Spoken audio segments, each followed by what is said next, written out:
The Chair would now like to recognize Lieutenant Jessa Mendoza of the Philippine Navy. Salamat, Lieutenant, for joining us today. All the resource persons, pakiupo po muli tayong lahat. Nag-resume na po yung ating hearing.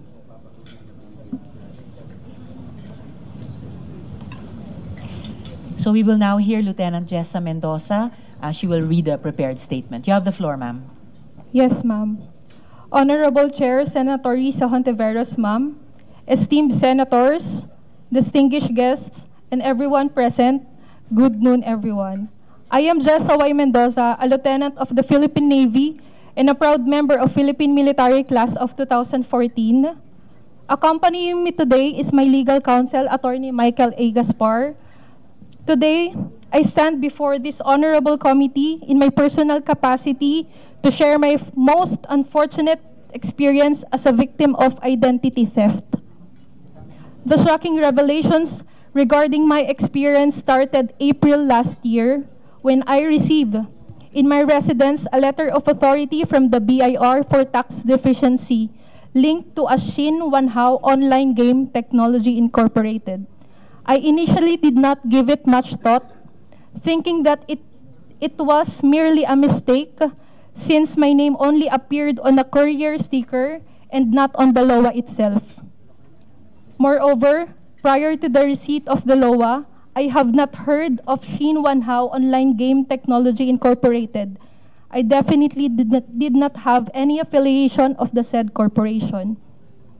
5 months later, after this, I received another LOA for tax deficiency of Handy International Prime Carry Incorporated. This time, however, my name appeared on the letter as the supposed treasurer of the said corporation. To make matters worse, other family members' name also appeared on the same LOA. 2 other individuals with foreign-sounding names, namely Xiao Wei Dai and Wei He, were listed as incorporators and directors. I do not know who these individuals are, and I was never involved in the corporation and operation of the Handy International Prime Carry Incorporated. In April of this year, things got more distressing. I received a subpoena from the Office of the Prosecutor of Makati directing me to submit a counter affidavit relative to the non-registration, non-remittance, non-production, and non-reporting of Reserart Construction Corporation in violations of Republic Act 11199, also known as Social Security Act of 2018.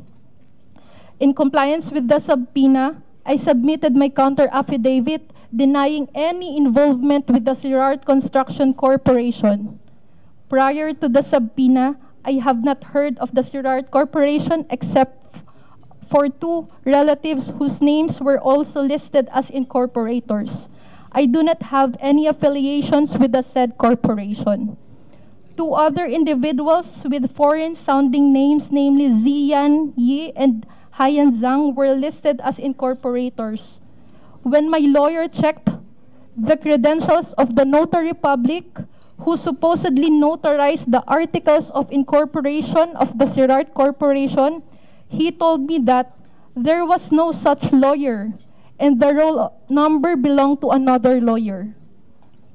Unfortunately, I was indicted, allegedly violating SSS Act, and a warrant of arrest was issued against me. To secure my person against preventive imprisonment, I had to post a cash bond of 108,000 pesos. I reached out to the Security Exchange Commissions on April 22, 2024. A few days after I was given a subpoena. Upon consultation to the Company Registration and Monitoring Department and Enforcement and Investor Protection Department, or the EIPD, I filed a request for a reverse search of the affiliations of all the corporations under my name. Subsequently, I was advised to file a petition for revocation against the corporations wrongly associating me with their boards. That same week, I also filed a police blotter about my situation. After 2 months of waiting for the result of the reverse search, with the help of my legal counsel, we secured from the Security Exchange and Exchange Commission a preliminary 5-page list of the corporation where my name is listed as director or incorporator. To my surprise and dismay, my name, taxpayer identification number, and signature were used to incorporate no less than 193 corporations. Of the said number, more than half, or around 102, have foreign-sounding names. Prior to the result of the reverse search, I was not aware of the existence of any of these corporations. Just last week, I received a subpoena duces tecum from the Bureau of Internal Revenue concerning Handy International Prime Carry Incorporated, one of the 193 corporations. In light of these distressing revelations, I affirm the truthfulness of my statements and emphasize that I am not affiliated in any of the 193 companies listing me as a director, officer, or incorporator, that I do not know any of the individuals with foreign-sounding names listed as incorporators or directors of the said corporations. I assert that I have no involvement in any business venture and that the only source of fund or income is my job as a devoted member of the Armed Forces of the Philippines, which I have committed 14 years of my life in serving my country with courage, integrity, and loyalty. Pasensya na po, Your Honor. It's all right, Lieutenant. As I take the necessary actions to extricate myself from this situation. Sorry po. Okay lang po, Lieutenant. Sorry po. I confess that I am apprehensive about... Sorry po, hindi ko po sinasadya, Your Honor. I must confess that I am apprehensive about the number of issues. I'm of course concerned that the possible criminal record that my situation will expose me to might hinder my pursuit to serve the nation and negatively affect my career progression. Sorry po talaga.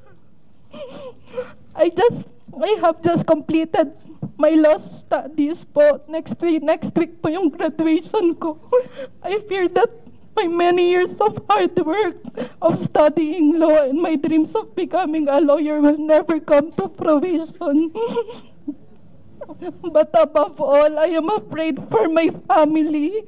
I am afraid that they too will be affected while I am not afraid of myself. I am afraid that my lives may be endangered. I have already spent a part of my military career patrolling our western seas, specifically the West Philippine Sea, contributing in my own small way to the greater effort to safeguard our territorial integrity against foreign intrusion. It is tragic that after returning to the supposed safety of our shores, I now find my very person invaded by natural and juridical personalities with foreign-sounding names.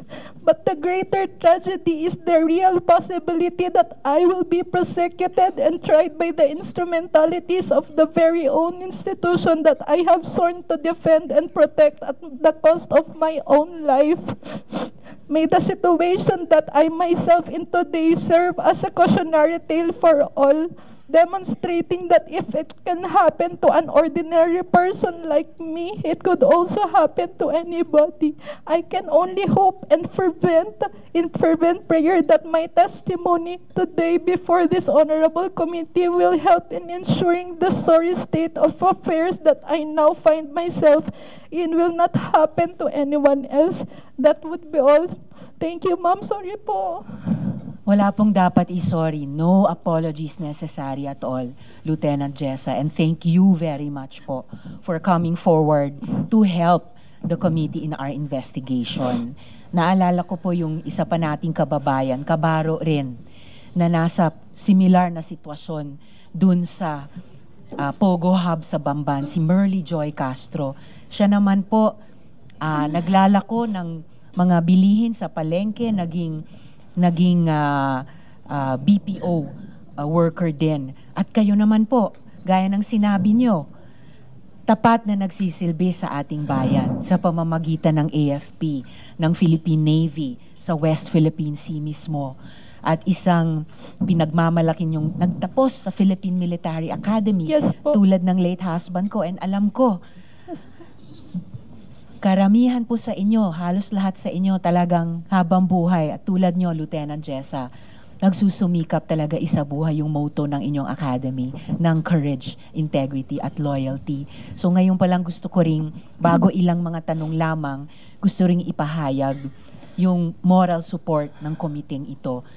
Bukod sa na hindi na ulitin ang ginagawa sa inyo, ginagawa kina Miss Merly Joy at yung mga kababayan niya sa Concepcion Tarlac, pero na ma-vindicate nyo ang inyong pangalan tulad ng pinaghihirapan nyong gawin ngayon.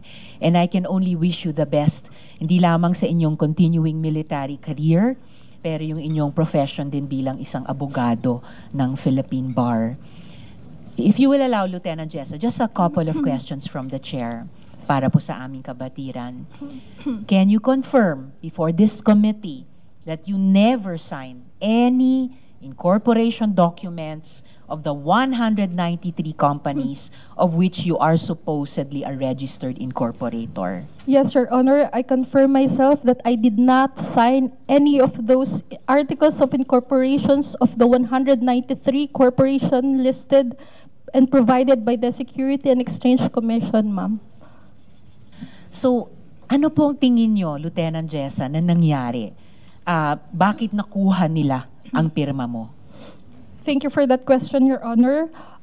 Way back 2016 po, Your Honor, my cousin po, she borrowed po my ID. Sabi po niya, Insan, may TIN ID ka ba? Anong itsura nun pwedeng patingin? Tapos, syempre po, out of respect, trust, and confidence po dahil nakatira po ako sa bahay nila during that time. Pinahiram ko po yung ID ko. Sabi ko, ito oh. And then she borrowed me po. Immediately, may pinuntahan lang siya sandali, ma'am. And then she returned it back to me naman po immediately. Tinanong ko siya, sabi ko, para saan? Sabi niya, hindi, hiniram ko rin yung ID ni Papa. Sabi ko, okay. Tapos, years later po, nalaman ko po the reason why she borrowed my TIN ID pala was just for the purposes of the creation of her Chiclet Travel Agency na hindi naman po na naging operational. And wala rin po siya sa list na 193 corporations po. Tapos, yun na po. And then, nung last year po, nung nakaka-receive na po ako ng mga letter of authority, nagulat din po siya na bakit pati yung name niya, name ng tatay niya na tito ko rin po, and may isa rin po akong cousin na nasa US po, seaman po siya, kasama rin po sa mga incorporators or directors ng mga iba sa mga ibang company dun sa 193 corporations, ma'am. Sabi niyo, at that time, nakatira kayo sa bahay nila. Sino pang kasama ng pinsan niyo sa bahay nila? Your Honor, I would just like to correct po, no, nagsistay lang po ako sa bahay nila during weekends. Hindi naman po ako permanently na nakatira po sa house nila during that time. Pero ang kasama po ng cousin ko sa condominium nila is yung husband po niya na Chinese, and then katulong po. So, Chino, yung asawa ng Yes pinsan po, niyo? full-blooded Chinese po. Full-blooded Chinese. Okay. And at that time, 4 na taon na kayo sa serbisyo, tama po ba? I graduated po 2014. So, 2 taon na Yes, kayong Your nasa Honor. serbisyo. Okay. And then, by any chance, dun sa finally nakita nyo, natanggap nyo sa SEC na 193 companies, lahat ba yon ay bagong ginamit yung pangalan nyo para i-incorporate, or over the past many years since 2016? Over the past years po, if we could see po dito sa list provided by the SEC, my name was used initially in the year 2017, ma'am. So the year after na hiniram yung ID nyo? Yes, Your Honor. Ano po yung profile nung Chinong asawa nung pinsan nyo? Matagal na ba siya dito? Mayaman ba siya? Or sakto lang? Ano yung kanyang economic status? According to my cousin po, Your Honor, yung asawa po niya nandito na po sa Pilipinas since 2006. And since simula po 2006 hanggang ngayon, wala naman po kaming narinig or nalaman na na-involve si kuya sa mga any illegal activities or what. But they started po si kuya sa mining industry po, mining company po. And then later on, nagkaroon po sila ng processing agency na kung saan pinaprocess po nila yung mga visa and working visa ng mga foreigners po. And then after nun po, focus na po sila ngayon sa real estate po. As to the ano naman po ma'am, yung kung mayaman po sila or mahirap po sila or ano po, before ma'am, hindi ko po masabing mayaman agad ma'am kasi nung mga 2016 po, isa lang ang sasakyan lang po ni Kuya that time is Toyota Altis and isa lang po ang condominium nila. Pero po as time went by, ang kwento po sa akin ng cousin ko, medyo nag-boom po sila dahil sa real estate. Kumbaga, syempre mabibili po nila yung property nila, pre-selling murang halaga and mapaparent po nila ng malaki sa mga foreigners. Kaya doon po sila medyo umasenso, Your Honor. So, sorry 2006 pa nandito Yes, sa Pilipinas Your Honor. yung Yes, Your asawa Honor. ng pinsan nyo. And then, a decade later, 2016, hiniram yung TIN ID nyo. Yes, Your Honor. And then, dun sa 193 companies eventually, since 2017 pala, the year after, ginagamit na yung pangalan nyo to Yes, Your supposedly Honor. incorporate. Okay po. With your permission, Lieutenant Jessa, may I flash the list of the 193 corporations? Yes, Your Honor. Alright? So, ipa-flash po natin yan. At nung pong pinag-aaralan namin ito, two corporations actually stood out for me among dito sa 193. Yung Hong Tai Corporation na naging subject ng raid way back in 2023. 2023, just last year.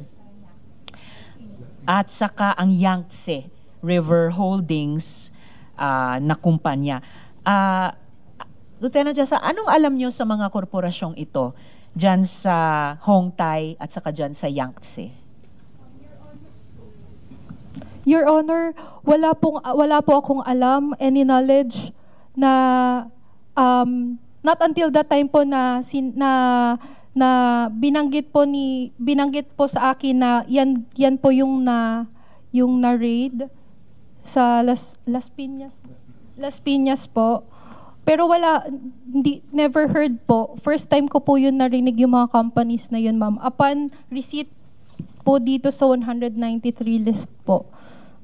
So, let me share with you what the committee knows about Yangtze River Holdings. Ito po yung article tungkol sa kanya. Na-meet nyo ba, Lieutenant Jessa, kahit kailan si Michael Yang? No, Your Honor, hindi ko po siya kilala.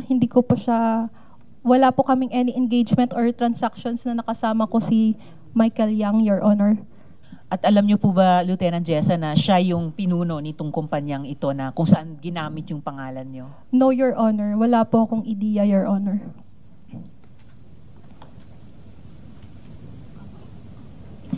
Maraming salamat, Lieutenant Jessa. And for now, iulitin lang ng chair yung moral support po sa inyo sa inyong laban na linisin ang pangalan nyo mula dito sa pagkasangkapan dito sa 193 companies. Pati itong dalawa na sobrang tawag pansin po sa komite. Before I leave you for now, Lieutenant Jessa, ano pong pangalan nung kung maaari nyong sabihin yung chinong asawa nung pinsan nyo? Your Honor, according po sa cousin ko, ang pangalan po niya ay Henry Liu. Sa Filipino po, Henry. Pero kung sa ano po, parang Chinese name, Your Honor, parang Liu Yang. Okay. Ganun po.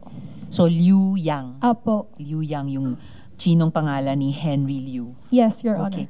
Honor. Did your yung pinsan po ba ninyo or itong si Henry Liu o Liu Yang na asawa niya, did they ever tell you na huwag pag-usapan to or huwag gawing issue itong kinalalagyan nyo ngayong sitwasyon? At first, Your Honor, nabanggit po nila sa akin na kung kaya pa po namin ma-resolve on their level, nung tatlo pa lang po yung corporations, nasabi po nila na sige, isosolve namin na mapatanggal po yung pangalan ko. Nabanggit po nila, Your Honor, yung ganong statement, Your Honor. Nung tatlo pa lang? Nung tatlo pa lang, Your Honor. Okay. Pero kahit nung naging 193 na, yung listahang pinadala sa inyo ng SEC, sinabi pa rin nila na subukan ninyong i-resolve at your level? Nung may abogado na po sila, Your Honor, na-erase po nila yun sa lawyers po nila. Ang sabi po ng cousin ko, doon muna po tayo sa i-resolve natin kung ano po yung urgent, which is yun po yung case namin sa court. And then right after po, tsaka po nila i-resolve itong tutulong po sila sa pagtanggal ng names ko dito sa 193 corporations, Your Honor. But up to now po, hindi pa po nila nakikita or wala pa po silang any idea kung ano-ano pa po yung mga companies na gumamit po ng name ko, Your Honor. So may abogado na rin sila? Yung Yes, Your pinsan nyo Honor. at asawa Meron niya? na po, Your Honor. Bakit sila may abogado? Kasi po, isa sa mga na-indict din po dun sa case ng Serrart Corporation is yung tatay ng cousin ko po. At saka yung pinsan ko po na nasa abroad. Kaya po kumuha po sila ng lawyer on their behalf po. So, kumbaga, kumuha sila ng abogado para tulungan yung dalawa pang family members bukod sa inyo na naperwisyo na dito sa pag-misrepresent sa inyong lahat bilang incorporators nitong tatlo or 193 na kumpanya. Muli maraming salamat, Lieutenant Jessa, and the committee wishes you the best po dito sa Thank you, napakahirap Senator, na ma'am. sitwasyon ninyo. Yes. May snappy salute po to you. Could I ask the Securities and Exchange Commission, Attorney Del Rosario, dito po sa kaso hindi lamang ni Lieutenant Jessa pati katulad nung kina Miss Merly nung nakaraang hearing, ano po yung proseso nyo ng pag-vet ng mga sinusumiting dokumento na kung authentic ang mga pirma? Kasi last hearing gaya ng nabanggit ko po kay Lieutenant Jessa, dun po sa sitwasyon ni Miss Merly, BPO worker po siya, ginawa siyang incorporator din. Dun naman ang Lucky 99. Tas ngayon naman si Lieutenant Jessa. So ano po yung process po ng pag-authenticate ng mga pirma ng nililistang incorporators? Magandang tanghali po, Chairperson Senator Hontiveros, Senator Gatchalian. Well, sa SEC po, nagre-rely lang po kami sa impormasyon na ibinibigay ng aplikante, ng incorporator.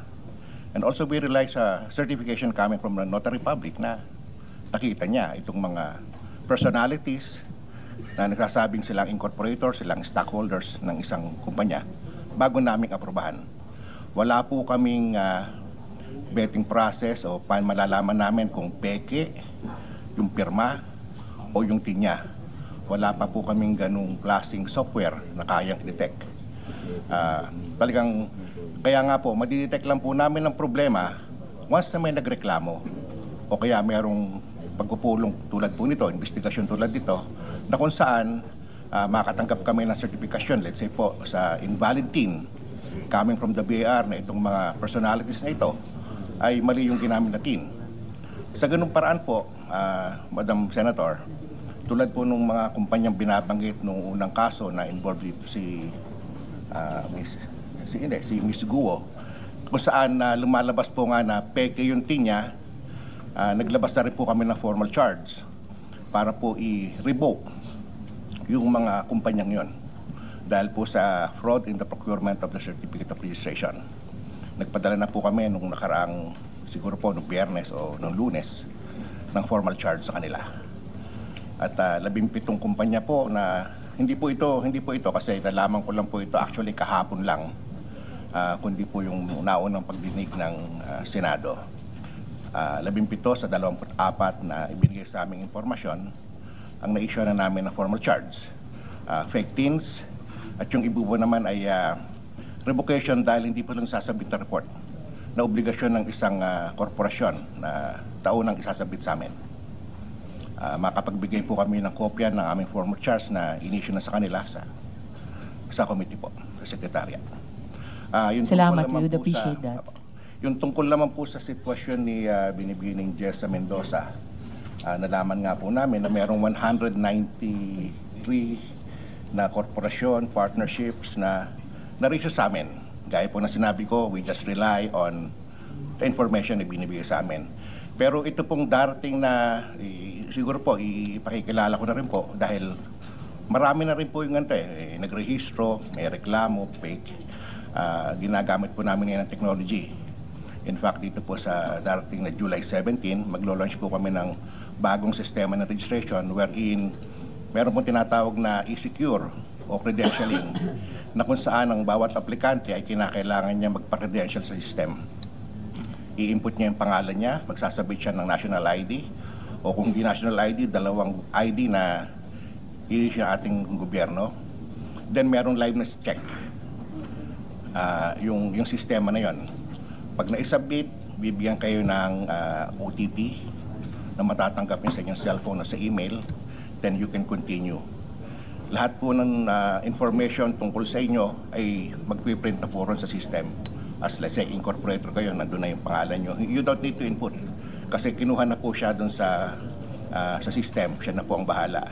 At bibigyan din po kayo ng parang QR code na magiging silbing pirma ninyo sa registration. Kaya siguro po, at isa pa mong programa namin, meron kaming pakipag-usap sa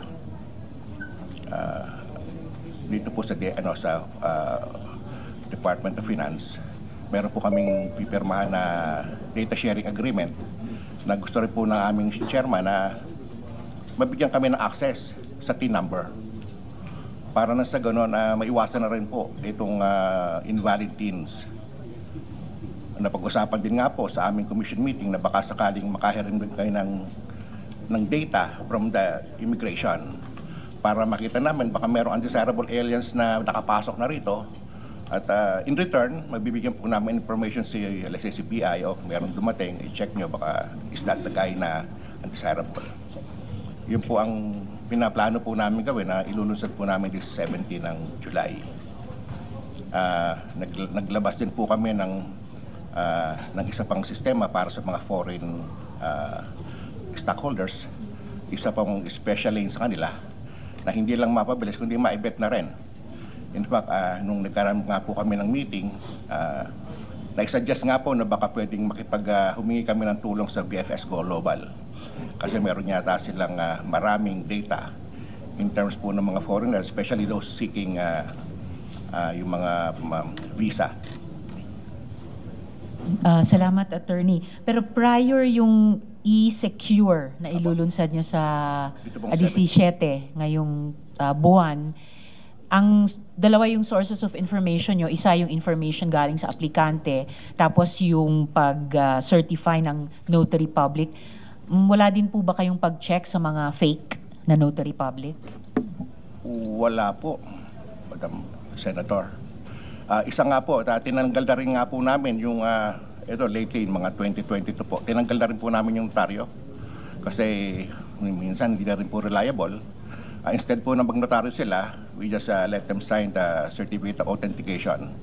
Nang nakalagay puro na silang lahat ng incorporator ay nagsasabi na lahat ng kailang informasyon na nilagay sa dokumentong ito ay totoo, na in the event na makita naming mali at willing silang makatanggap ng parusa o i-revoke namin ang kanilang kumpanya or corporation.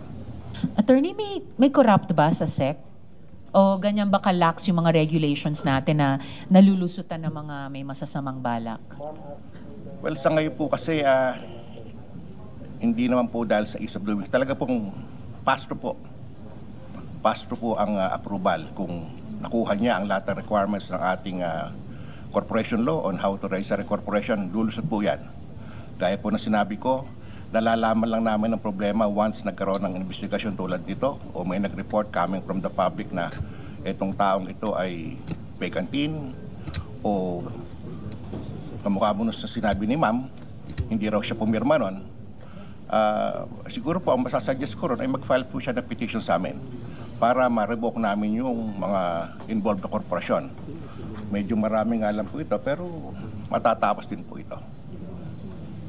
Bago ako magpatuloy kay Attorney, Lieutenant Jessa, nakapag-file na po kayo sa SEC, tama po ba? Yung sinasabi ni Attorney na application for revocation o hindi pa po? At first po, hindi pa po, Your Honor. Magpa-file pa lang po, Your Honor. Alright, salamat Lieutenant Jessa.